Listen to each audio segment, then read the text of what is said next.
இது 1990 நடந்த சம்பவம். ஒரு ஸ்கூல்ல தொடர்ச்சியா பெண்கள் தற்கொலை பண்ணிக்கிட்டே வர்றாங்க. ஆனா அந்த சம்பவம் ஒண்ணு கூட வெளி உலகத்துல பரபரப்பா பேசப்படவே இல்லை. ஏன் பேசப்படல? யாருக்கு தெரியலையா அப்படின்னா, அங்க இருக்கிற காவல்துறைக்கு தெரியும், அந்த ஸ்கூல் மேனேஜ்மெண்ட்டுக்கு தெரியும், அங்க இருக்கிற லோக்கல் அரசியல்வாதிகளுக்கு தெரியும், பெற்றவர்கள் அவங்க கூட அமைதியா இருந்தாங்க. ஒன்றல்ல இரண்டல்ல, ஏறக்குறைய 500 பெண் குழந்தைகள் கற்பழிக்கப்பட்டாங்க. ஆனாலும் அரசாங்கம் அதை வேடிக்கை பார்த்துட்டே இருந்தது. ஏன் இப்படி நடந்தது? இது எங்க நடந்தது? இப்படிப்பட்ட அநியாயம் நம்ம வாழ்ற இதே இந்தியாவில் 30 வருஷத்துக்கு முன்னாடி நடந்தது.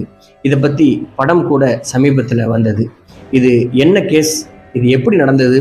இப்படிப்பட்ட அநியாயங்கள் நடக்காம இருக்கிறதுக்கு என்ன பண்றது அப்படின்னு பெண்களை பெற்ற ஒவ்வொரு பெற்றோர்களும் பதறித்தான் போனாங்க.